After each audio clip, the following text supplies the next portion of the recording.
All right, just testing something. Is there an echo? Okay. Hi, so there's no echo so far. Hello. Hello.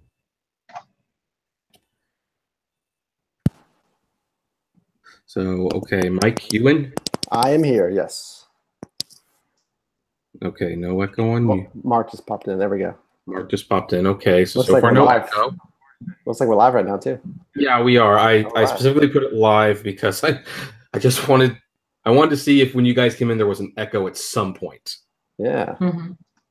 So, but so far everyone's in. There's All right. no echo.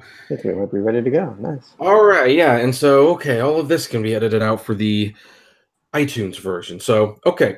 So, starting this over, hello everyone who is joining us. Welcome to the Monthly Rideshare Podcast, a monthly podcast where rideshare drivers who are on YouTube discuss, Uber, Lyft, DoorDash, Postmates, and is anyone out there driving for Juno?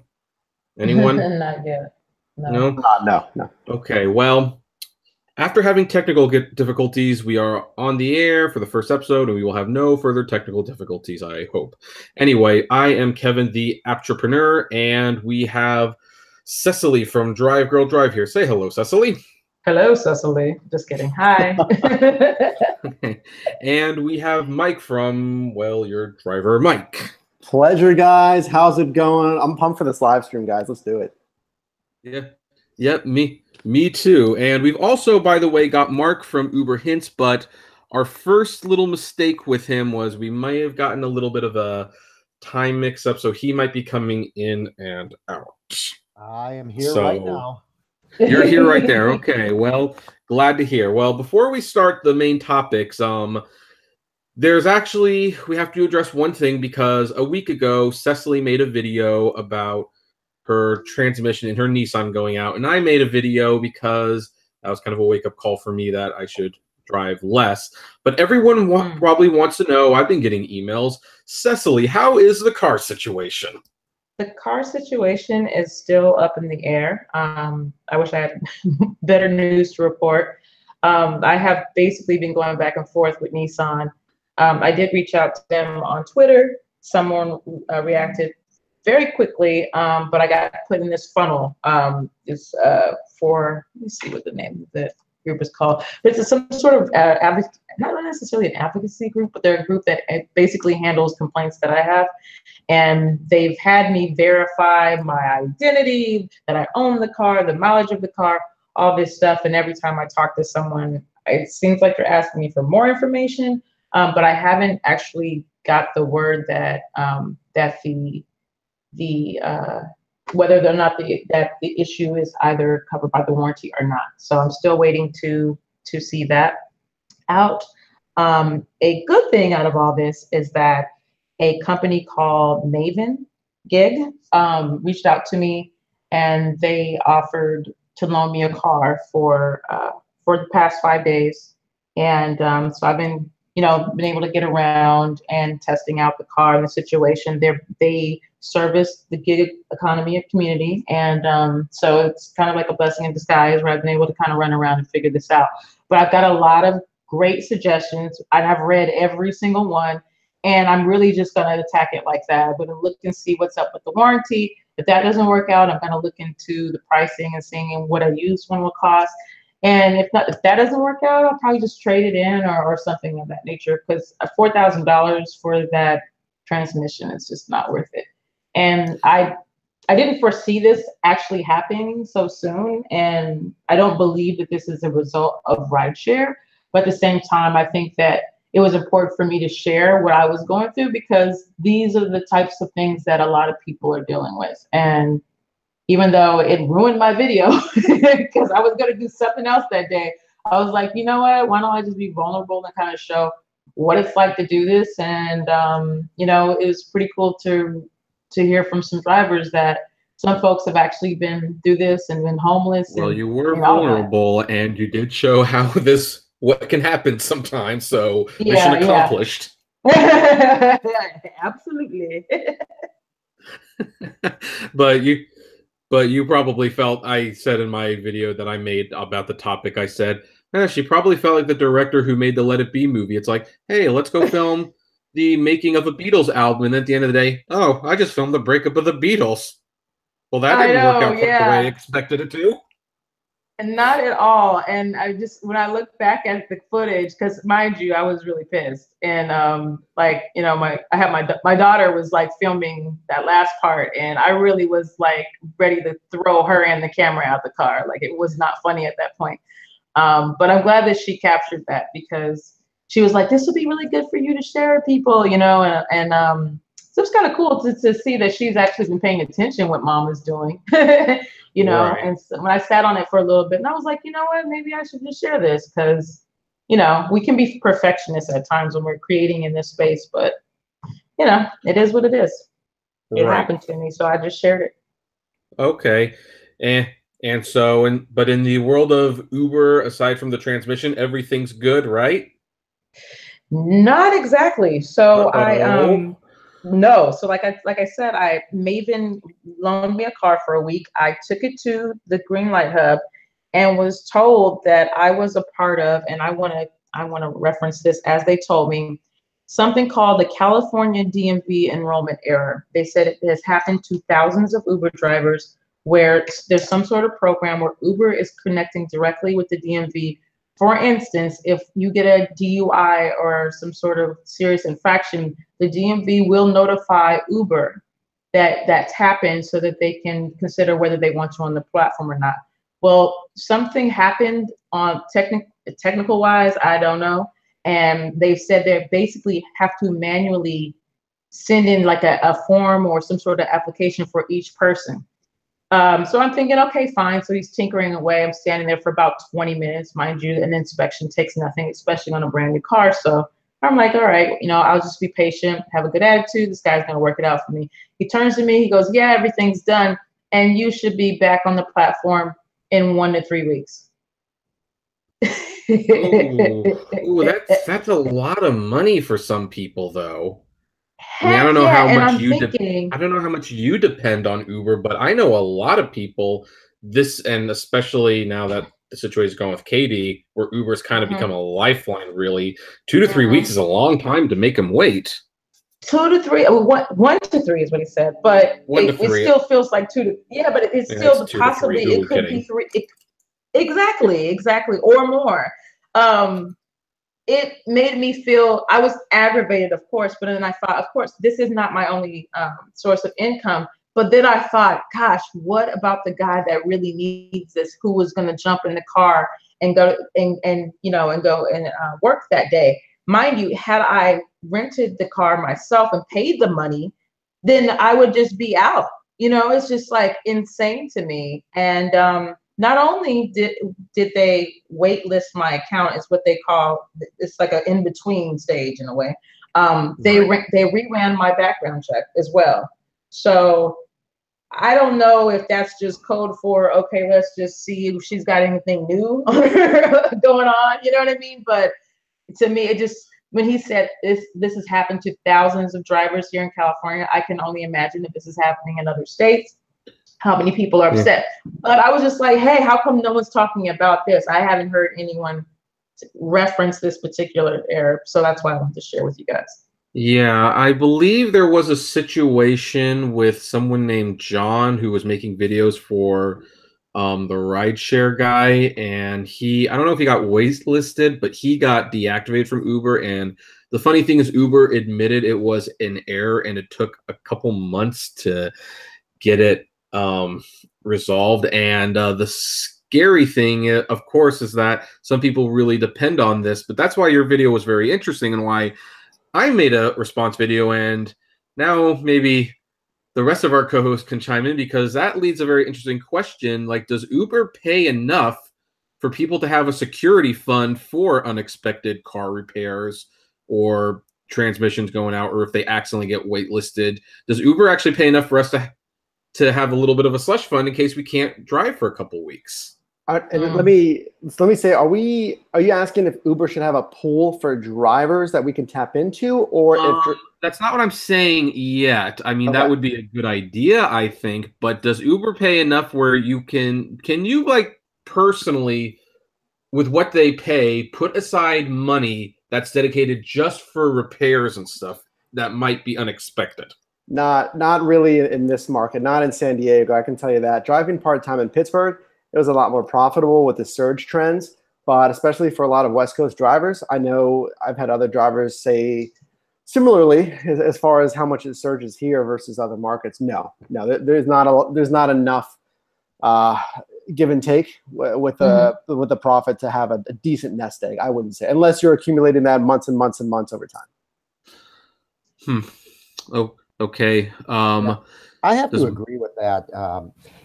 I can't imagine, if this was the only gig, being able to save that much money in order to carry you through 2-3 weeks. I think that would be really tough based solely on what you can make on Uber. Yeah, I would have to say, personally, when I started doing this, I actually made it a point to save 10% of all the earnings, and I could comfortably do so, but I cannot comfortably do that. Like, if I was just driving Uber, then I could not comfortably save for these expenses. And what about you, Cecily? To be completely honest with you, the money that's going to pay for this is not going to come from Uber. It's just not. It's just no way. Now, had I known, hey, there would be something like this, you probably need to have at least $5,000 just sitting somewhere. I would have definitely approached this differently. And I do think that you bring up a good point that you should try to save a portion just in case. Just a side note, there are a few people said, oh, well, you haven't had your car serviced, or you don't do this or this and that. And the thing about this particular car, I care for this car more than I've cared for any car because I rely on it so much. Oil changes, service days, what have you. So even in that case where I do put love into the car still failed me. So, and that's just, I'm one of a million people who are doing this job. So other people could be going through this too. Right. Well, I'm in the same boat that whenever I have like a car repair, like I had to get my brakes cleaned, not replaced. They were just getting dusty, so they were squeaking, which cost me like $65. And that money did not come from Uber. So I think we're all in agreement that what Uber pays does not allow really any wiggle room to save for unexpected car repairs. And let's remember that we also need to save for taxes, which unfortunately I think some maybe newer drivers, at least a decent portion I know, are unaware of, taxes being not withheld, and you have to save that money too. Right. I don't think they're aware of that either. And I mean, granted, I have to say, over the couple of years I've done this, because I drive enough, I've never actually had to pay taxes on any of them. I don't ever have to pay taxes because I count the miles while the app is on, which my tax advisor said you're allowed to do that. And this is why you need to keep track of your own miles, because Uber only gives you the miles that you drove for them. Yep. Not the of they don't count the miles while the app is on, which do count. And in some cases, if you think about it, how many trips have we taken where we spent more time driving to them than the actual ride was? You need to count those miles, or else you're going to get boned at the end of the year. And what throws a wrench into the works with this is the long pickup. Because now, in theory, we're getting a little bit of money for going to pick somebody up, and that's kind of tricky when it comes to tracking miles. So personally, I like to use the Stride app, because what allows me to do, I turn that on when I turn on the app. I turn it off when I turn off the app. All miles are drivable miles. You know what I'm saying? Is that making any sense? Yeah. Every mile that's on has to be considered, not just miles someone sitting in the back seat of my car. Mm-hmm. Right. Yeah, exactly. So, I mean, and yeah, actually, it's funny because back then I also took out a percentage for taxes. I've never needed to use that money, and now I don't do it anymore because Uber doesn't pay me enough to. Right. When you're talking about 72 cents a mile, which I think that's at least 3 of us are making 72 cents a mile. I don't know how much you're making, Mark, but I think you're probably better off than we are. Well, maybe. I'm sure that my expenses are cheaper out here too. I don't know what gas is up over there, but I think I'm sitting at about $2.50 a gallon. Oh yeah, we're sitting Definitely. at $3.60. Yep, right around there. So thank goodness for my Costco card, and that's still $3.02. So geez. Well, anyway, it's funny that we're talking about this because that kind of leads into the first topic I had at hand, because if Uber's not paying enough, then one thing that could definitely help offset these costs is tipping. In fact, and the new CEO, Dara K, I'm sure I know Mike knows how to say the full name, but I don't. Even went on TV recently and said, yeah, you need to tip rigorously. You need to tip generously. You will get better star grades. And there was a few problems with this statement. I'm not going to get into them now, but because overall the gesture was nice. Okay, he's encouraging high tips. And then Uber drivers were sprung with a revelation that there is a cap on the tips. I saw that. Yeah. So who wants to take this one first? Hey, here's the overall question. So first of all, let's start with Mike, because Mike hasn't been talking much. Sure. Mike, what do you think of a tipping cap? And what do you think about what do you think about it? Well, I read one article that kind of had a really good point. It said generosity shouldn't have a cap, or there should be no cap on generosity. Imagine I'm making a donation to a cause or a nonprofit or what have you. Imagine them saying, no, I'm sorry, no, you can't donate X dollars. We can only accept up to 500 or whatever it is. So if you have someone who has the means, that is approving, that says, I completely approve and authorize a $200 tip on a $50 ride just because they can and they want to, why would they say, no, you can't do that? And Kevin, I believe I watched your video on this. Yeah, Uber's reason... I'm going to play the devil's advocate. I'm Uber right now. Uber's reason is they're going to look at you and they're going to say, well, fat fingers. Nope. Some people have fat fingers, and we don't want them to want to put down a $5 tip and end up putting a $50 tip. And I don't buy it, because just like the upfront pricing, well, what they used to do with the surge rates is you give the passenger a second screen. Do you authorize? Can you confirm a $200 tip? Make it very clear that, here's the approve button, here's the cancel button. And that negates that. It's a two-step verification for any tip higher than, I don't know, 150%, whatever it is. Have that second screen for two-step verification. There you go. Done. Yep, that's all I think needs to happen. What say you, Cecily? I just don't understand why they're doing it. The only thing that comes to mind is they're trying to avoid some sort of legal issue. There must be something, maybe with people being inebriated and tipping too much or something. There just seems to be something.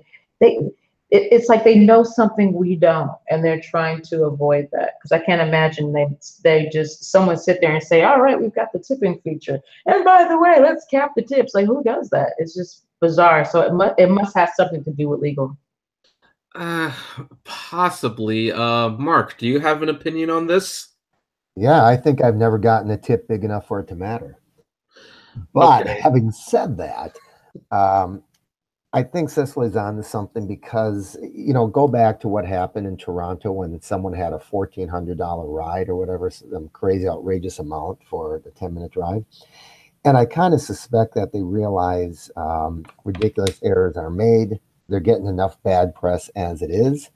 And I think they want to avoid that as best they can. And so they're doing it at our expense. Okay, well, that's a good point. Although I do want to mention that egregious error that you brought up, they didn't manually type in anything to confirm that. They were given an upfront price, and they accepted that, and then the price, I believe, ended up not reflecting what they thought it was going to be. Oh, I understand, but I think it lies in that realm. That's the only thing I can imagine, because I don't know what would drive that type of a decision. I just found something regarding it. It says Uber's tipping limit is 200% of the total, up to $100. And yeah, but then there's been some people reporting that, well, like the funny thing is, like the fare that started this was like a $50 fare, and the guy wanted $20 and was limited to $14.06, and that seems well below the 200%. Well, I hear you. They say something, it looks like a conversation, but he says this way you won't have to go through the pain and hassle of getting your money back if you type something by accident. To me, again, I think has something to do with the hassle of folks getting their money back should there be an issue and a potential lawsuit. Right. Well, I think a confirmation screen would accomplish the same thing without limiting the tips, but okay, that's a angle to look at. Yeah, have that two-step screen. Dark Road says, wish customers would tip as much as they do for food. V the Driver says tips have been down since the beginning of the year for sure. Yeah, well, and the funny thing is, not that I want to toot my own horn or anything, but I have actually received 2 $100 tips in my life, which were great. And so they exist, but the next time if someone does that and they want to do it through the app, it's like that's so I don't know. I'm personally of the opinion, of course, that you should not have a tipping limit. I think you should let people tip whatever you want. I think letting them tip whatever they want and having a confirmation screen. And in fact, you can even add a second step where after they confirm it, because most of the time they're not going to show the drivers what they're tipping you. Uber could send like an email, and it could be like a 24-hour hold on a tip that is more than 200%, for example. And there'd be a 24-hour hold until they can, either through email or phone, probably through email because it's cost efficient, email the person, say, hey, are you sure you meant this? And that way you have 3 verification steps on this tip. Right. I am afraid that would be caught, your tip would be caught in limbo, if someone never gets back to it. But I think that if you have like at least an advance warning that it's coming out in the next day or so, that, if it's a charge you didn't make, you would see it right away and be able to act on it. Right. Well, I think the third verification step, maybe give people 48 hours. If they don't respond, well, then they don't. Here's a question about tipping. Do we know if Lyft has a cap on their tipping? In all fairness, yes, they do. They also have 200%. Okay. But of course, Uber got caught with it first, so that's why we're complaining about Uber. I mean, how many bad things do Lyft get away with just because Uber broke the rules first and we're too busy talking about them? So, yes, to everyone watching or listening, I should say, Lyft has this same thing. Now, I have to ask, did your $100 tips come in cash or over an app? They were in cash. Because the highest tips I get always come in cash. I rarely get really high tips on. Hey, that's a good question. Let me just ask right now. What's everyone's highest tip been? I'm going to ask you guys in the live chat as well. I'm wondering what everyone's highest tips been. Mine's been 20. Well, mine's been 100. I know you win right now, Kevin. You're winning. I've gotten multiple $20 tips, and one was from a woman that wasn't wearing clothing. Ooh. Oh my. Yeah, I saw that video. I think you win. Oh, 100 for me. 100 for nice. you. Wow, Okay. nice. Okay.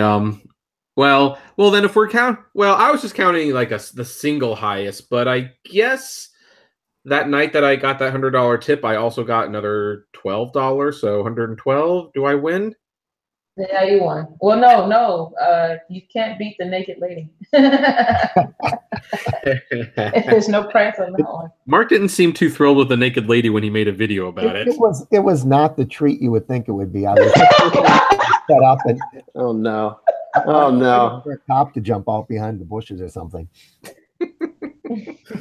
Yeah. So anyway, I just found it interesting, like, and maybe this is also why we were talking about this in regards to Uber, because we just got off the CEO saying to tip as generously as you can, and then we find out that there's a limit on it, which kind of makes me wonder if he's fully aware of how the company works. And actually, speaking of him, I'm gonna throw this topic in there. This wasn't planned, but I think we can get through this one pretty quickly because because of course self-driving cars has kind of become like the hot button topic, and there's been like a lot of debate about whether or not they're coming soon, whether they're coming later. And Uber CEO like 2 weeks ago said that they were at least a decade away, which it's like, for the first time, that was Uber themselves admitting self-driving cars is 10 years away.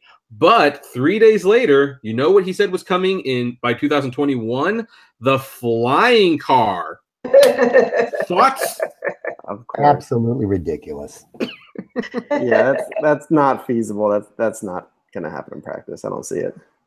You know, he also said when he was talking 10 years out, that was saying at 70% saturation, which I also think is pretty aggressive and pretty wishful thinking, even at 70%. Yeah, well, and I've made multiple videos and done a couple debates with everyone who is very passionate about this, except Uberman, who's busy these days. And most of us, when you look at like the logistics, I've made them well known. You need to have one company. They need to be on like 90% of the cars out there. Not everyone is interested in having them. And then, of course, the news recently that Uber, Lyft, and Zipcar, they have actually they're trying to introduce legislation into the courts that would make it illegal to own a self-driving car. What? Right. Yeah. Yep. Oh, is this the first time you're hearing about that, Cecily? Sounds like it. Yes, absolutely. Mm-hmm. Yes, they have introduced legislation, or they're trying to, at the very least, that would make it so that in places like, LA and New York and Miami and stuff, that people could not own a driverless car. Only the companies could own that. And of course, they're doing it under, this would make it efficient, this would make it safer, and because people wouldn't need to operate them, which of course my opinion is like, well, isn't the whole idea behind the driverless cars that no one operates it? You press in an address and you press a button. I mean, geez, most of us can work a Slurpee machine that's not any more complicated. But yeah, that's what they're throwing out there, and it's like, wow. Next thing you know, they'll be telling us that we can't use cars and we can't use the road. It's starting to feel really, really uncomfortable with Uber at the helm of all this stuff. Well, and in all fairness, Google is kind of on the same page. So, and I know that, and here's the thing that scares me, it's that 30 years ago, it's not that this wasn't being attempted, that companies weren't trying to take control of our products away from us. Only back then we had I think most people had a strong work ethic and not a lot of reason to give up control of their stuff. But now when we give away our information free to companies and we want instant downloads, and and at least where three of us live, we live in a place where people don't put value in owning homes. They want to rent the luxury apartments, even though when they turn 50 or 60 and need to retire, that they can't retire there. And it's really a bad idea. do we have a society that is just so unmotivated to own anything, who are so complicit with not keeping anything and just renting it, that they're gonna just allow the companies to do this?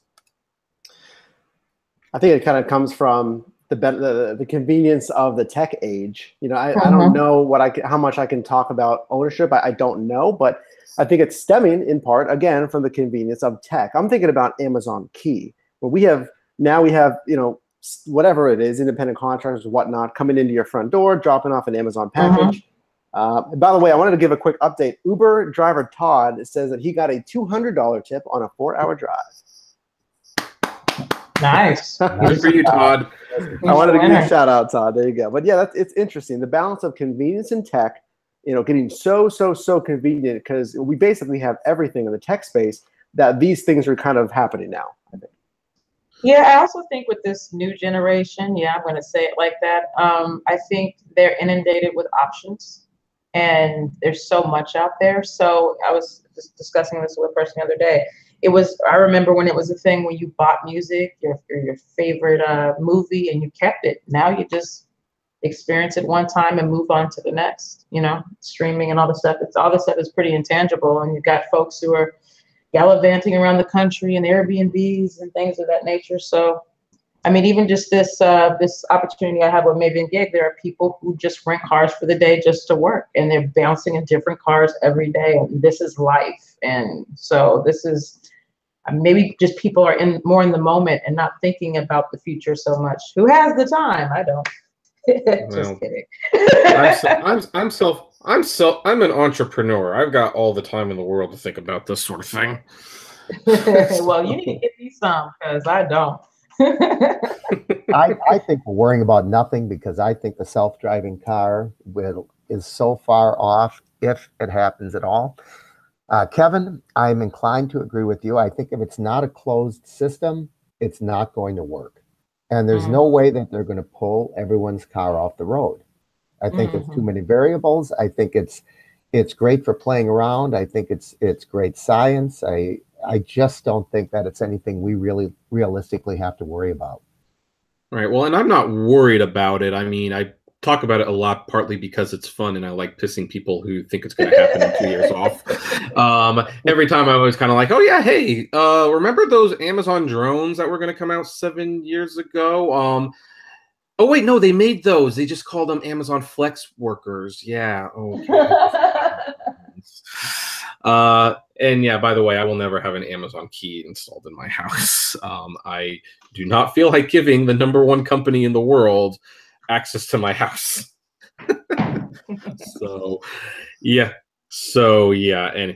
Anyway, that was not planned. This is one of the reasons I love live podcasting. You can absolutely, yeah.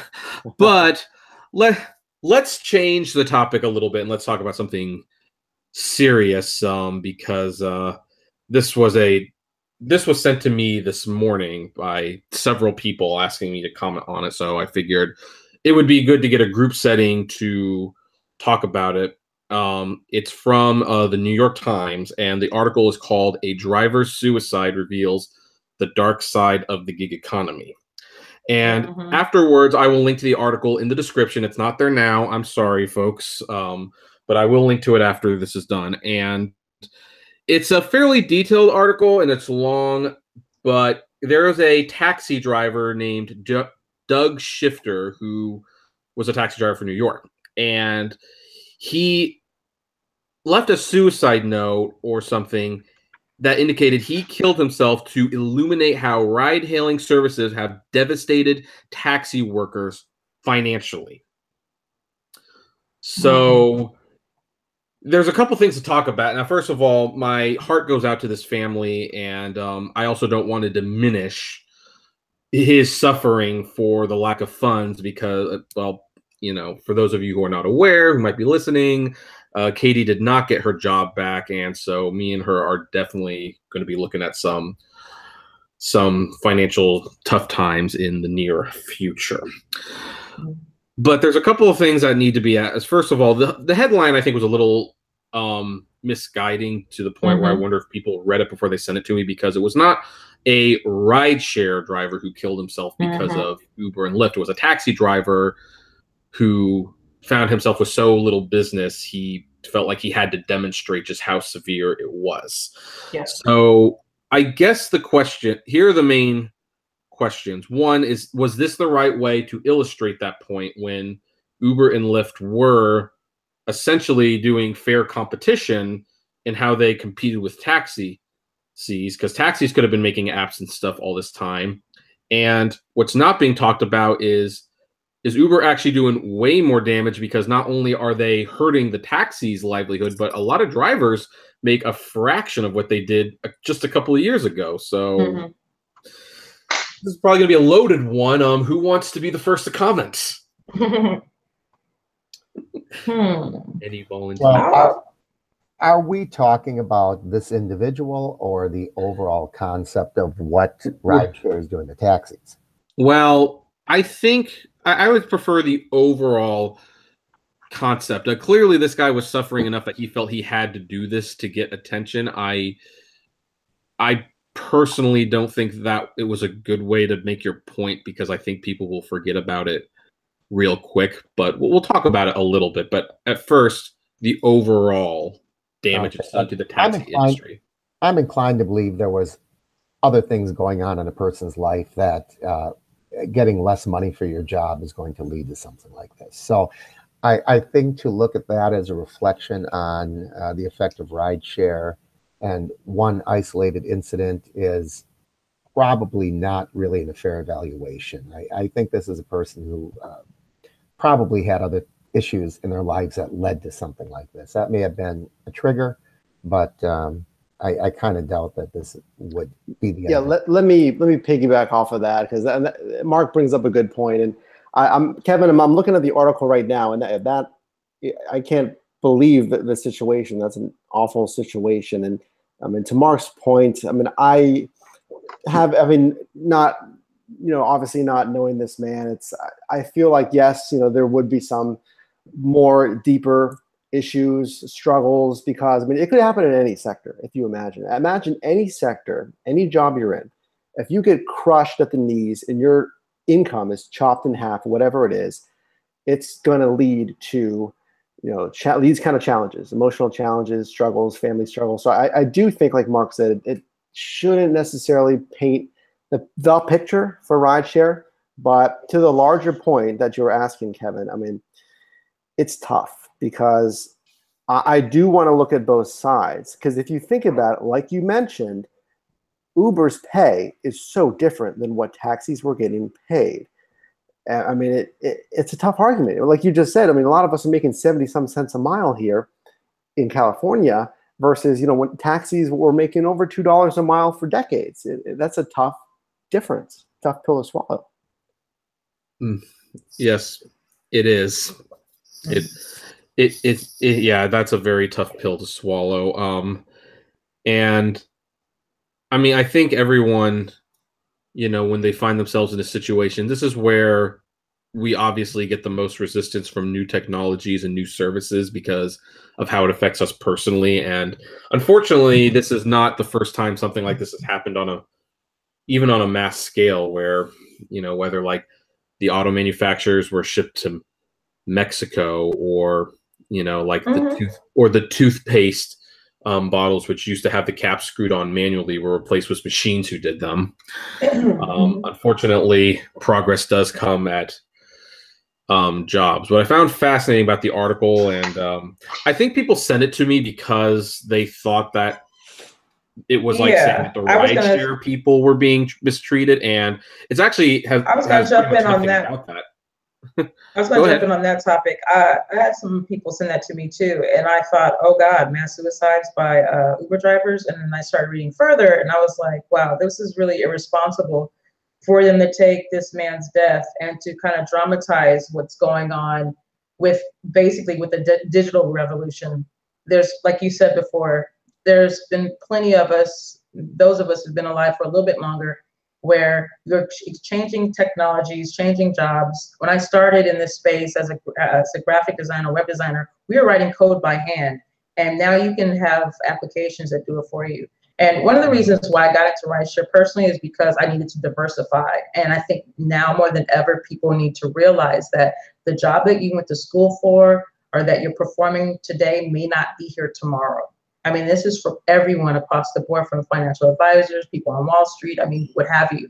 And I think this man deserved some sort of coverage because I think what he has to say, a lot of people relate to. However, I think they're still trying to draw out like this soap opera that was created and what's happened to the taxi industry and all that Uber's involved with and what have you. And I'm not trivializing that. I just think that they just use this as kind of like a way to describe what's going on, and it really takes away from what happened to this guy. I think specifically, I'm sort of interested in what he had to say, just because I'm a person that cares about people, but to juxtapose this with other information about the taxi community and whatnot and what they're going through, I just think it was unfair. And then to tie rideshare in there was just completely irresponsible.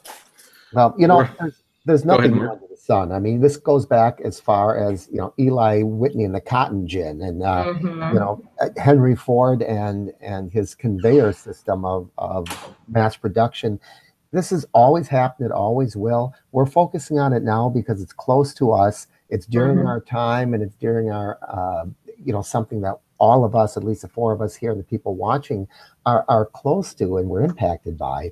But I really think that to look at this as something unique or unusual just isn't so. Right. No, it isn't It isn't unique, but so that's for certain. Let's see here. What else? There was something else I wanted to say about this, where I wanted to ask. Because I don't know. I mean, articles like this kind of, I don't know. Like I said, I agree with everyone. This man's story needs to be shared. But the funny thing about an article like this is, it focuses on this taxi driver's income was cut in half. And my pragmatic response to that is, yes, it was cut in half because a competitor came along and offered a better service, so you lost some business, and that does happen, and that has happened regardless what industry it is. And it's kind of interesting that the article focuses on that, though, while not saying, but by the way, Uber drivers, revenue were cut way worse, and there was actually no justification for that whatsoever. Well, I think that's what the story is. The story shouldn't be one person's making money over another. It's one mammoth app company is taking away the money from everybody. I agree. Yeah, and this is also one of the reasons why I believe in competitors. I believe competition's good for everything, and that's another thing about this. This, I guess I'm going to get on the generation again, because we were just talking about it with a few minutes ago. But like, I don't know. When I was a kid, I would check into my car if I were you, if you live near any millennials. Why? You might be getting yourself in trouble with all this attacks on young people. Well, they can summon their self-driving car to come get me if they want. My response to them is, it's like, yeah, you know what, you can be mad at me, but you know what, when Xbox Live goes down, I can still play my games. So, but I don't know. There does seem to be like there has been a little bit of a culture shift where, people used to hate monopolies because they saw what it was, anti-competitive. There's less options, and you give too much power to one person. Now companies seem to love monopolies to the point where, like, Twitch has announced that they would be doing standalone videos, not just live streaming. And people saying, oh, well, I hope Twitch kills YouTube. Like, why would you want them to kill YouTube? And in this situation, it's like, yeah, people want Uber to take over. It's like, why do you want Uber to take over? Don't you want competitors? Like, we're giving too much power to Uber, which by the way, it always scares me when a company like Uber and Amazon is pretty much eating everyone's lunch and they're still not profitable. That I don't know. I'm not a mathematician, but that doesn't sound good. True. So Very true.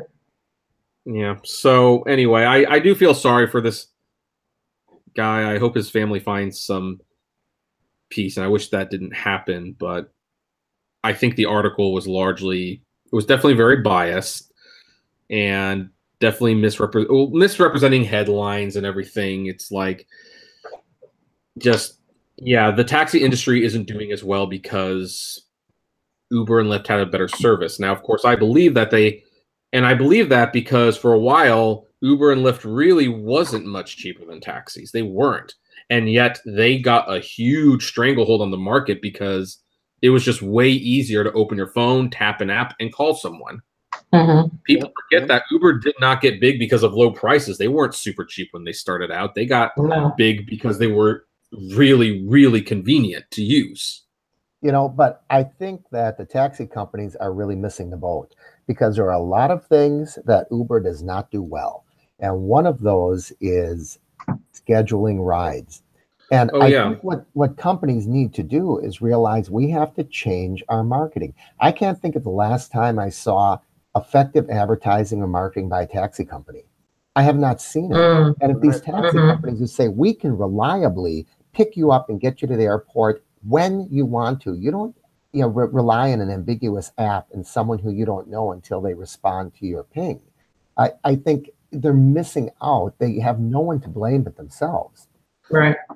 Right. I mean, because the funny thing is I keep saying, the taxi industries, they can create an app. I mean, one of the biggest hassles for a taxi is if you need a ride, you got to call them and then hopefully they'll show up. And it's like, well, why don't you have an app where people can do it all in the app? And that would be a start. Maybe the prices could be a little bit more competitive. And I mean, Uber and Lyft, Uber more than Lyft because the scheduling is one thing that Lyft does particularly well, I think. But Uber totally screws the pooch on the scheduled rides all the time, where most people, I think we've all had this conversation at least once. Someone comes in, they said, oh, I scheduled a ride and I didn't, you're late. And it's like, I didn't know it was a scheduled ride. Yep, right. And to your point about taxis created an app is Mark says, they may be missing the boat. I think they're standing on the shore and Uber is already over the horizon with their boat. Their taxis are so far behind. They tried an app in Pittsburgh. It was called Z-Trip. Z as in zebra, Z-Trip. And like Mark said, the marketing was just, they missed so many opportunities. They need to capture social media. Social media is free marketing. They don't have to even do any ad spend. If you do it smart, you can reach a lot of people. And they're crashing. No one even knows what Z-Trip is. It's underused. So they're just way behind the ball. Still are. I have never heard of Z-Trip. Me either. Yep, exactly. Yes. Geez, yeah. Such a situation. Uber, like, what, man, Tricky Travis, what have you brought upon us? Is that name catching on? Yeah, I think it. Yes. And speaking of Tricky Travis, let's go a little bit lighter because this is definitely something I was looking forward to. But the Uber Waymo trial started, and Travis Kalanick took the stand. I saw that in the news. I have not commented or made a video yet, so I'm glad you're bringing this up. Yeah. This was something I wanted to. Okay, guys, everyone listening, all that thing about being impartial, journalism, all that jazz, I'm just going to say it right now. I hate this man so much. And I'm looking forward to shredding it. Wait, were you afraid that we thought you were impartial? I try to be impartial. I hope I do a good job. But, when it comes to Kalanick, I'm always giving disclaimers like, okay, guys, I hate this man, and I find it very, very hard to be impartial because I personally take the price cuts, taking away the good features. I blame so much on this guy, and the more we find out, the more it turns out that he was aware of so many problems that we suspected. And the funny thing is, the more I read about it, the more I'm honestly surprised he resigned. It didn't look like it looked like it would be a lot harder to get him to resign, but after a conversation with Mark's favorite person, Ariana Huffington, he finally decided to step down. But I think he thought he was going to get back into power, and he didn't. And that's why you see him doing things like cashing out his stocks and everything. Yeah. But he still has to answer for things he did, in particular, buying auto when there were documents expressing concern about the acquisition and what they have. And I mean, there's several things that Kalanick was grilled about, but there was a comment in there that I so want us all to comment on it, because it was just so golden. Because one of Kalanick's memos in disregarding the concerns was that he where is it? This is too good. I don't want to misquote it, jam session master. Okay, here's what he, in the memo that he wrote, and they have this written down, and he was grilled about this on story. When he pressed to buy auto, he said he wanted to buy. He wanted because he wanted all their data, he wanted their intellectual property, and he wanted a pound of flesh. Odd thing to say. That very yep. And here was the most interesting thing about it. When the lawyer who was questioning him, and by the way, this is Google's lawyer. This isn't Uber's lawyer. So Google's lawyers are like kind of pounding him. And this is the most noteworthy thing to talk about, because most of the answers were yes or no, which, if anyone's ever in court, yes or no answers are always a good thing. Don't go into detail, because things like this come up. He asked him, so is that true that you said you wanted your pound of flesh? And Kalanick was like, yeah, that kind of sounds like something I'd say. So the pound of flesh, for those who are, in case they're not aware, that is referencing Google's lead in the self-driving car industry. He felt that the pound of flesh is a reference, like if he could get a piece of Google, Uber could get ahead of the game at some point. Right. So anyway, I don't know. I just love this comment because it just shows how arrogant he is. Yeah. So I don't know. What do you guys think of answers like this? That sounds just completely.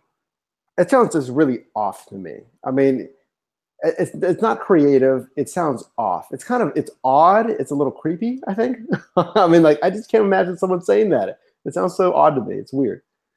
The more I hear about how the goings on behind the scenes, it sounds right on target with the culture of the company. And I mean, it's similar to locker room talk, even though I've never been in the locker room, but I mean, I've heard, that his approach to me is very gangster, and the things that comes out of his mouth, the arrogance, just the total disregard of anything in any situation. A lot of his responses were, I don't know, I don't remember. He still seems to be very self-righteous and thinks that he's going to get away with all that he's done. I don't think he's hit his wall yet. I think he still thinks he's going to make it through okay. Well, he just made $1 billion. He might be justified in feeling that way. That's $1 billion in actual cash, not $1 billion on paper. Oh yeah, I feel good too, I guess. But the thing is that and I don't know, maybe he will walk away with this unscathed. I don't know, but it just seems like they're trying so many ways to get him to answer to some of the things that he's been a part of at the very least. And the fact that he was a leader, so whether it was him or someone else that worked for him, he definitely needs to take some of the blame. And I'll be surprised if they're able to get him to do that or to force him to do it. Right. Mark, any thoughts on Tricky Travis? Okay, I guess Mark's Tricky Travis, I like. Yeah. Mark might be busy at the moment. Well, anyway, that was not the only thing he said, because the lawyer pressed him and kept asking, like, what is it that Google had that you really wanted, and that why you bought Auto. And Kalanick almost kind of admitted that he bought Auto because Auto was going to bring him something that Google had that he wanted. He said, well, laser is the sauce. Like, that is an especially odd comment, but so what he basically said in this, if I'm reading this correctly, and you guys might have your own opinions, of course, but it's like he wanted a piece of Google to start the self-driving cars, but he felt that the sauce that makes the meat perfect was the laser technology, and he wanted it. And he's admitted this in court now. And this is the exact thing Google is suing Uber for stealing. Mm-hmm. It very well could be. I don't know what other. Will they get him is the question. Yeah, will they get him? Will they get him? Yeah. What do you think, Mike? You think Kalanick's going to get away with this? See, I don't even know. Kevin, I need to watch your update on the day one trial here. Oh, wow. Off the top of my head, that's such an interesting question to be presented with. Is he going to get away with any? So let me ask you this. What is he facing? Are we looking at fines? What are we looking at? Or worse? That is, well, and now that's the interesting thing, because we don't exactly, he's not technically facing anything at the moment. Mm-hmm. But Uber is actually making him out to be the bad guy, which is smart, by the way, because their whole defense is that we as the company didn't do this. Travis Kalanick did it. That's actually the defense they've gone on. Yeah, they are throwing him under the bus, their own founder. So at the moment, there's no charges against him. But if they can make a strong enough case that he was responsible for most of the things that they are being sued for, the case could definitely morph a little bit. So they're basically saying that that he ordered the engineer, is it Lewandowski or something? Yeah, Anthony Lewandowski. Right. So Lewandowski he's saying that Kalanick told him to do it. So I don't even think that he's a defendant in the case. No, right? Lewandowski has pled the fifth and will not testify. That was one of the reasons Uber decided to let him go. And because they were going to defend him, and then it didn't quite. He wouldn't help them. But here's what's interesting now, and I was talking to a friend who's a lawyer, and he said that if Uber can actually put enough blame on Travis Kalanick, then Uber could potentially be dissolved of the charges if they convince a jury that Kalanick was the mastermind. Uber could be found conceivably not guilty.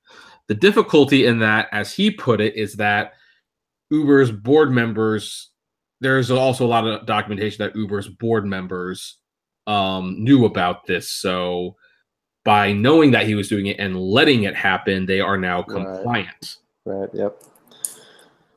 Kevin, Driver Lady Pro says, do you really think Kalanick is going to jail?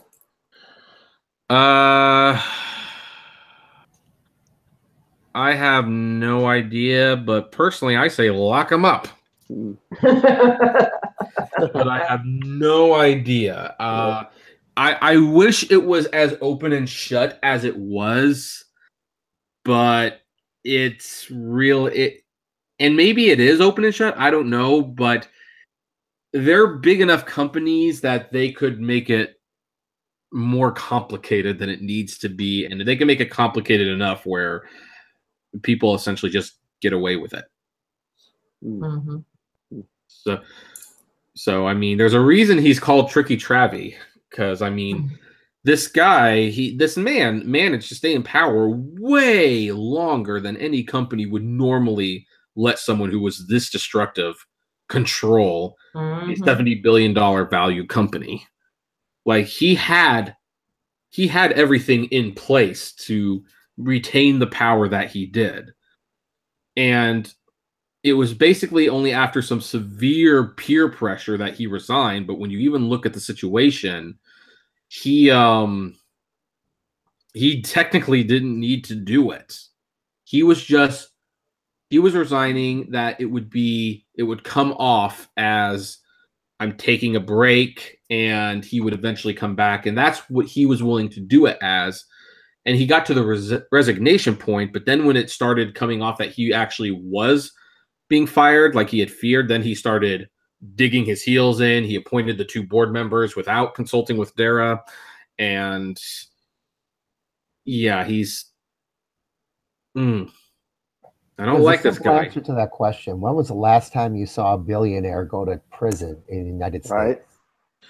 The last time I saw a billionaire go to prison was Ken Lay, the Enron scandal. Yeah. And that was, I think, 7 or 8 years ago. So and before that, it's is Martha Stewart considered a billionaire? Probably not. I kind of doubt it. Yeah, she's in Jack in the Box commercials now, so how rich can she be?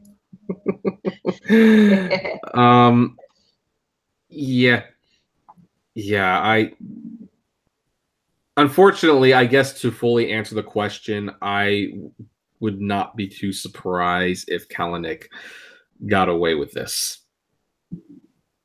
Yeah. I hate to say it, but I could see some kind of massive settlement, or he's got the deep pockets. Wanted to say hello, Aaron, your personal driver just jumped in the live stream. Oh, hey, how you doing? Welcome, Hey. Aaron. Hey, got a few people commenting. Bernie Madoff as well. Oh, Yep. Bernie Madoff. I thought about Bernie Madoff. Was he a billionaire? He was. I guess he was. Now that they mention it, yeah. Yeah, he took Ponzi scheme to a whole new level. I saw a documentary about Bernie Madoff that was like, geez. What he did was absolutely a Ponzi scheme. Yeah, like by the way, for the record, folks, Uber's not a Ponzi scheme. I get random emails about that. I don't know where you're coming to that conclusion, but it's not a Ponzi scheme. I did a video on it because people are saying it all the time. Wow. Yeah, I don't get it. It's like those are the questions that I'm not going to dignify with a response, and then they get mad. Like, why aren't you responding to my comments? Like, because I don't know where you're coming from, to be honest. Yeah, I don't think they understand what Ponzi scheme They don't means. understand it. Yeah, that's all. Yeah. Well, it's kind of like they're also like the same people who usually say like, oh, this company doesn't own a monopoly, and it's like, well, they own 40%, so yeah, they kind of do. Yeah. I mean, when don't get me started. They watch it. You're bad mouthing my viewers. It's like, yeah. Well, I get a couple people in the comment section who, they're always complaining about my negative attention to Uber and like, oh, it's like, I bet you they're either trolls or they work for Uber. And, and you know what? I try to praise Uber when I can. It's not often, but once in a while, I can say, yeah, that's a good idea. But, I mean, how many stories in between just... I don't know. Like, I personally consider one of the best Uber stories I reported on that Kalanick got fired. and And then the first thing they did was they added tipping. Although the funny thing is, in hindsight, it's like, I wonder if that was just Uber, like, basically giving Kalanick the middle finger. Like, they fire him, like, and by the way, screw you, tipping. So, I don't know. I mean, I have to. Hey, do we know how long the new CEO has been running Uber yet? I think I can't remember the first day. Let me look it up real quick. Gosh, it must be something like what, 7 months now, something like that. Yeah, 7. Yeah, 7 months. Does it honestly feel like Uber has changed at all since he took over? Yeah, I mean, there's been talk of change, lots of talk of change with the 180 days of change. Ding, ding, ding. Yeah. That's sarcasm, if you meant that. 180 days. Yeah. Yeah, 180 days of nothing. Just threw that on the fire. Yeah, you did. You guys like that. You did. Yeah, they did 6 things for us, and then they took one of them away. Right. So, Although I have to say, in my market, it wasn't bad because we did not have the destination filter at all. Then we got them, and then they backed it off to 2. So I figure I'm 2 ahead. well, you are definitely an optimist, Mark. You are definitely an optimist. Early September for him is when he started. September. So okay. Going on 6 months. Oh, okay, 6 months. Well, in September, we are going to do an episode where we evaluate his year as the CEO. Yeah, I like that idea. Yeah, because I think that'd be a fun idea. Maybe, yeah, that would be so. Okay, I'll give him a few more months to like really make a dent in this company before I really rip into him. So, why bother? Didn't you predict that Uber will not be in business at the end of the year? Well, if they are, then I guess I still have content to produce. I'm still okay. Just a quick question. Am I the only one here who believes Uber might not be in business beyond this year? I have to tell. I think they're going to be here. I'll say that they will be here. I think they'll be here. I'm on the fence. I feel like they've. I honestly feel like they could be shut down for sure, and I don't think that they'll run out of money because they haven't run out of ideas, and they keep pushing these innovations, and people like what they've done and they're impressed by them. So I would be. I mean, they have a deal with NASA. Like who? What? I mean, it's just like. I think they'll be, and we'll all just kind of sit here and wonder and wait to see what else they come up with. But I also see them in such violation where someone could just come in and say, no, it's a wrap. And our apps won't come on anymore. But I definitely foresee someone else coming in and seeing what they've done wrong and doing it the right way, where we can all win. What that deal with NASA actually was, there was hardly, it's almost in name only. There is so little money and research being done on NASA's behalf. It was a complete PR move. You think so? I mean, it's a farce. Like, no doubt about it. Yeah, I mean, it was a ridiculously small amount of money. For some reason, I'm thinking something like $360,000 or something like one guy's paycheck for the year. So flying taxi sort of thing that they wanted to do, or that was what it was. It was a flying taxi. I personally think actually it was not a flying taxi. What it was setting up like the trafficking for a flying taxi. It was not even the technology for the vehicle itself. It was something to do with setting up roads in the air. Because where they're going, they don't. Yeah, I mean, I read it and I groaned just just a little bit, and I saw the pictures of the articles, and that was enough for me. I'm like, all right, what is this? What is this? Yeah, well, the funny thing is, like, I made a video, and my news video for that was, guys, I'm not even going to talk about this. Like, this is so ridiculous. And there's another YouTuber who will remain nameless because I don't want to cause bad blood. I like the person. They made a video where they were like so excited about the idea. They got really happy. happy about it. And at the end, they said, "Can you imagine?" And I kind of felt like Joe Biden during a presidential debate, kind of going like, "Are you listening to yourself?" Like and if that person is listening to this and hears me saying that, no problems. I love you, man.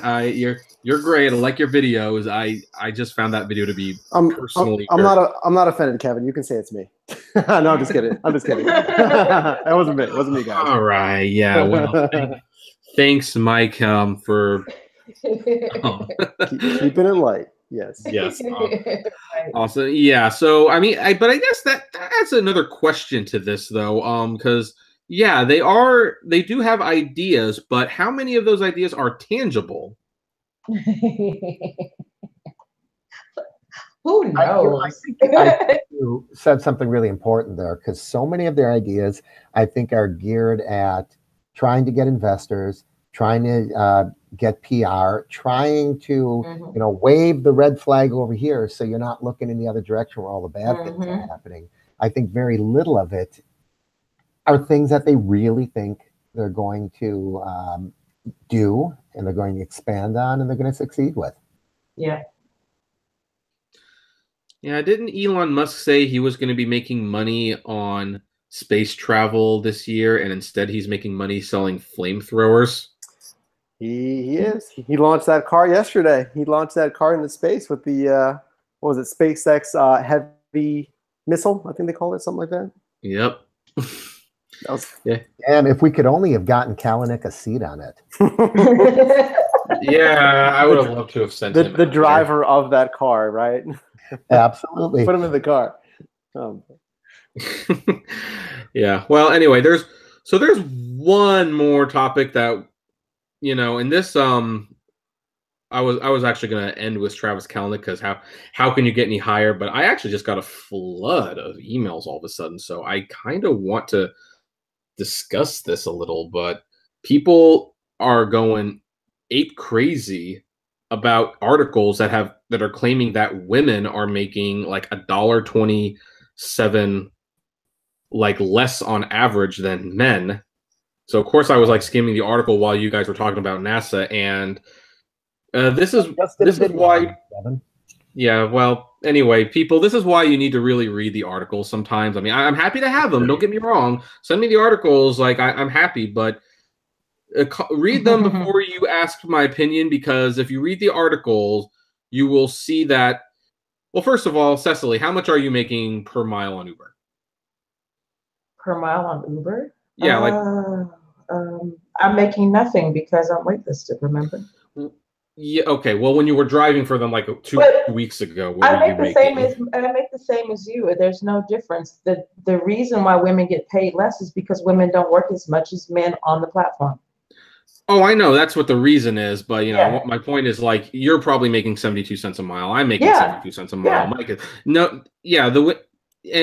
but no, I was shutting down the whole, because I've got this email today too, so I'm shutting down the oh my God, I can't believe, and it's just like, do you need me to read it for you, or do you need me to tell you what's happening in real life?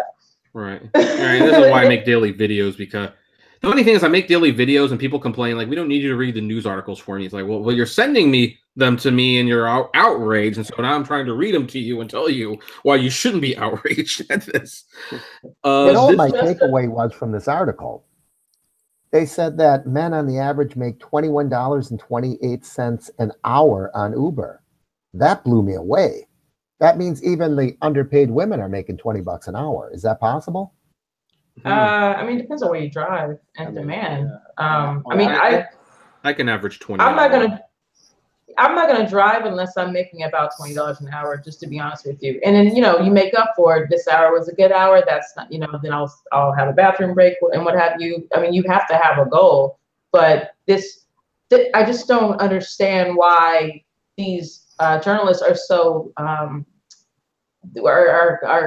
contributing all this clickbait. It just makes no sense to me. Like, there's a way to discuss this without pretending that the issue has something to do with gender. I mean, I think most women will agree that they don't work as much as their male counterparts for whatever reason. Now, I do run into girls who work, or women, I should say, who work full time and around the clock. They exist, absolutely, especially out here in Los Angeles. You'll definitely find them, driving into the early morning for sure. But most women don't drive as much, and I don't think that's news. I think that's like real life. Yeah, that's not news in my opinion. No.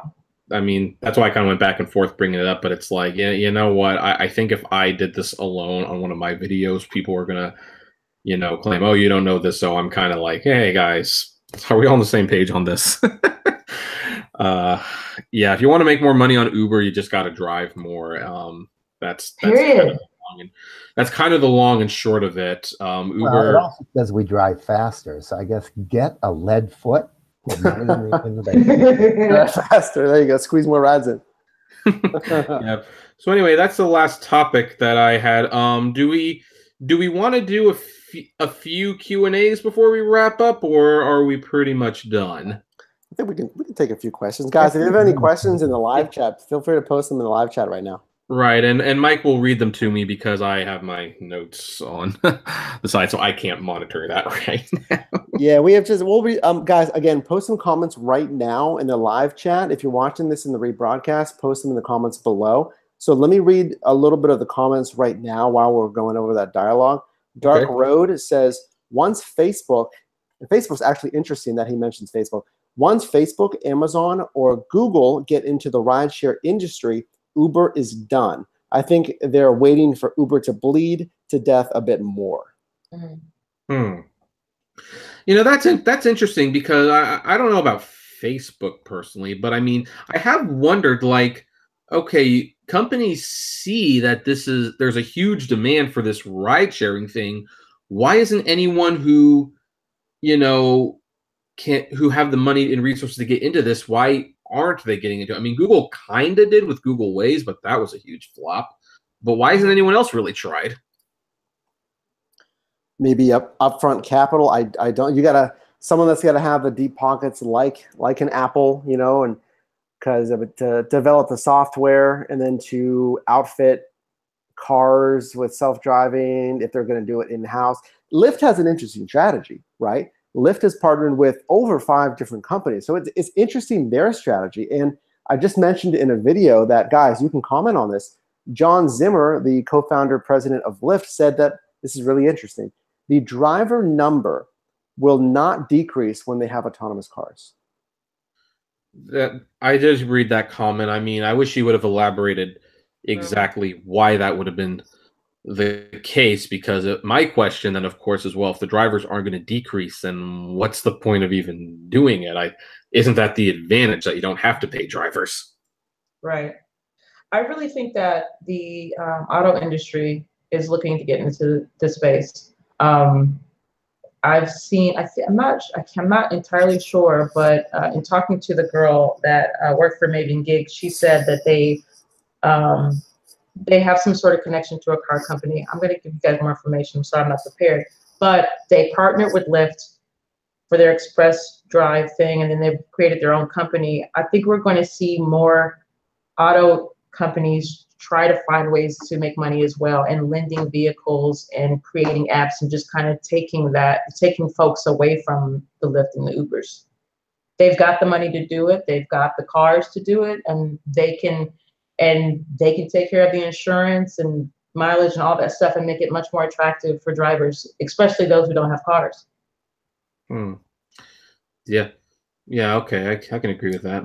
We got a few questions in here. Okay. Quest 360 says, do you use the discounts that Uber offers? I've used it before for oil changes. Used it today for the brakes. Oh yeah, I used it also too I still use it for, I get 15% off of my my Verizon cell phone bill every month. Nice, all right. Oh, okay. Mark, are you using those discounts for like oil changes? Do you find yourself using those? The only time I've ever got a discount was for an oil change at Valvoline or something. They do give discounts, but that's the only time that I have ever used one. Yeah. And by the way, guys, I went to get my oil change a couple of weeks ago. My Uber app did not have Valvoline anymore. I was kind of surprised. I went in there expecting to see the typical. I was like, all right, let me just pull up the typical Valvoline one that I use all the time, and it wasn't there. They have Jiffy Lube, but I didn't see Valvoline. Just a heads up for you guys. I never see them in my app. I know that because the people at Valvoline have told me they've seen the sign on my car, but I have never seen. I don't know what it's here in the Midwest. Perhaps we know that things are different on the coast than they are here, but I don't see a lot of that. Oh, interesting. I'm amazed anyone uses the discounts at all because they hide them under the ratings section. I was just gonna say that they do hide those things. Yeah, kind of like how they hide the tip option. All right. Do we have any other questions? Yeah, Eric Edwards asked a question. It's kind of open-ended, but maybe we can take this in a certain direction. Eric asks, can we discuss differences in earnings between Lyft and Uber? Like, is he saying, like, can we personally talk to other drivers about earning differences, or can we publicly question them? I think maybe Eric, if you're still in the live chat, you can clarify that, but I'm guessing maybe how you can earn differently, what's more profitable, that varies by market, of course, but I'm not sure exactly where he's going with that. Well, my response to that is there is no price difference between Uber and Lyft, and there's nothing we can really do about that. The only variables is tips and surge. You get more tips, in my experience, on Lyft, but you get more surge on Uber, so it's really hard to predict. It looks like Eric mentioned, thanks, Eric. He says, I want some advice maybe on how to maximize your earnings between both. And I think you mentioned a few things there, Kevin. Well, I guess if you want to do it full time, I mean, first of all, you're going to have to do it for a little while, unfortunately, to kind of figure out what your market is like. But I mean, figure out where the surge is. And whenever you know it's going to be busy, I would usually use the Uber app because they are way more likely to surge. And when they're not surging, I would probably use Lyft because you are more likely to get a tip on a Lyft ride because they make the tip option up front and center. Right. And he adds, kind of interesting, seems like only Lyft takes 25%. Uber takes a varying percent, is what Eric's telling me. He might be referring to the upfront pricing, which, I mean, I guess we need to clarify this, folks. Officially, Uber and Lyft just take 25% off what they agree to pay for us. Where there's a huge discrepancy is that, of course, is upfront pricing, where Uber, and now as it turns out, Lyft is definitely doing this as well. They overcharge the passenger for miles that we don't drive, and they keep the difference. But yeah, officially, at least in theory, it's supposed to work this way. Whatever the fare is, they're just supposed to take 25%, but then they charge the customers for miles that we don't drive, and they just keep that. Right. So, anyway, is that it? Some more comments. I would like to add. Go ahead. Oh, sure. As most of you know, I drive in Wisconsin, but right now, as I'm making this, I'm sitting in Philadelphia, and I just logged into my app, so it's recognizing a Philly location, and I am seeing all kinds of perks. I'm seeing AutoZone, Firestone, Jiffy Lube, Mako, Meineke, Safelite, Tires Plus, Wheelworks, Sears Auto Center. So I think a lot of it has to do with your market. Mm-hmm. Yeah. That's probably a given. So anyway, so what else?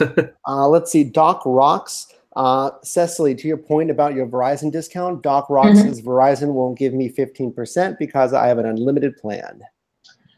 I'm trying to see, I received the 15% before I actually got an unlimited plan. I think I was one of the first people, at least I feel that way, to get it, and I still got my 15% off. I still get it. I see it every month.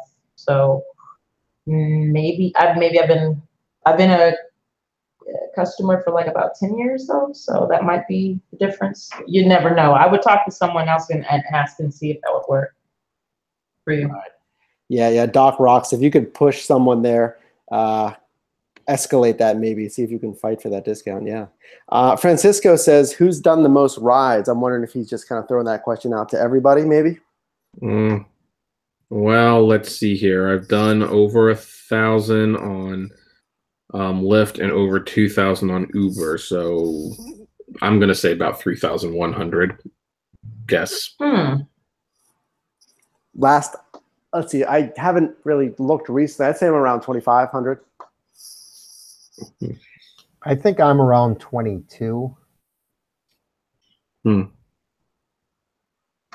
think I topped out, I think 1,700 for Uber, and I couldn't even imagine for DoorDash and Uber. Well, Uber Eats, I think it was at 800 or 900 last I looked, but between DoorDash and Caviar, who knows? I don't keep track of the DoorDash and Postmates rides anymore. Right. Yeah, those other apps, yeah. Anyway, so next question. We've got a few more minutes. All right, guys, post your questions here. We're looking for questions. I need to scroll back a little bit here. I don't know if I see many more questions. Doc Rock says, I'm surprised Amazon hasn't tried Rideshare. I have to be honest, I'm kind of surprised too. Yeah. Well, maybe they'll just put a seat underneath one of their drones. Yeah, the drones. They're really doing well in the, I get all my groceries delivered through Amazon from directly and, via Sprouts and local restaurants. Sometimes I'll opt to go with them. And it works out pretty great. So I think they're really getting their feet wet in those markets. To be honest with you, I'm on Flex. I've never actually drove for them though, but I get emails all the time about new hubs, new areas, and it seems like the business is thriving and they need more people. And I haven't really heard too many people complain about how much they get paid, although I'm sure I could be, I stand corrected if someone else is complaining about it, but it seems like they're constantly looking for folks, especially in our market. Yeah, I'm liking Amazon Flex. I've only driven for them a handful of times, but the earnings have been solid. It's an $18 per hour flat rate for your shift plus your tips. And I've done really, really well on tips. If you guys have an opportunity to do Amazon Fresh grocery deliveries, I did very good with that with tips. Yeah, I tried signing up for Amazon Flex and they didn't accept me for whatever reason. They said they had too many drivers. Like it was like an automatic rejection. I wonder if I did it incorrectly. Did they say if they could put you on a wait list, or did they not even let you do anything? Oh, I don't even remember, to be honest. Maybe I should try signing up with a different email, see what happens. That and a different region. Oh, that might help too. Maybe I could do Garden Grove. So, okay. Well, this has been going on for. Do we have any other questions or just one more? Yeah, we had a question. Does everyone have a amp from Lyft or beacon from Uber? I have the amp, not the beacon. I don't have a beacon. What's that? That's Uber's version of the amp. It's the Uber logo, that really ugly one that Tricky Travie designed, and it shines a color. I mean, of course, it's a logical thing that every driver should have. So no one who drives for Uber practically has it. Do you guys remember his reasoning for that logo? It was so disconjointed. The reason of what they were going for. You remember that? I don't know. All I remember is that you turn it on the side and it's like, oh wow, that's literally an asshole. That's so perfect. That's what you see? Yeah. Oh my goodness. I have neither though. I don't actually have either here. I kind of would like it because I typically drive at night. That's when I like to head out there. So I could go for either one.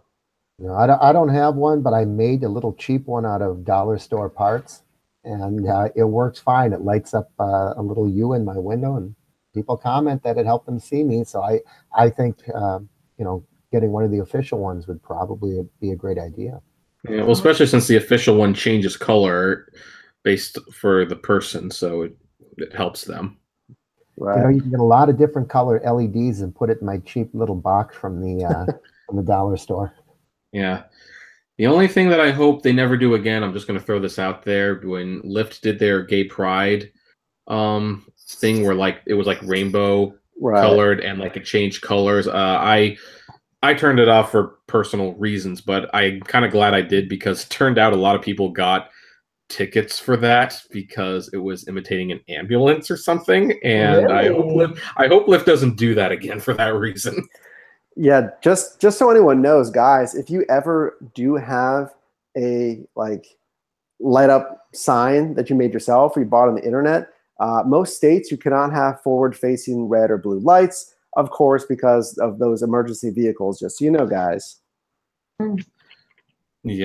Yeah, so okay, anyway, I think that's a good way to cap the first episode. Thank all of you for being here, and I'm going to try to eventually do this more often, and if you guys can't make it, we would like to have rotating rideshare YouTubers in here, but for now I think we'll plan for next month. We'll do it monthly, see how it works out.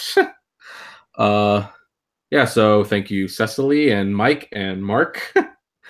And thank you to everyone who was listening. If you missed the live stream of this, well, thank you for listening. Anyway, you can comment below and you can subscribe to our channels. The links will be below in the description. And as always, flame responsibly, and we'll see you next month on the Monthly Rideshare Podcast.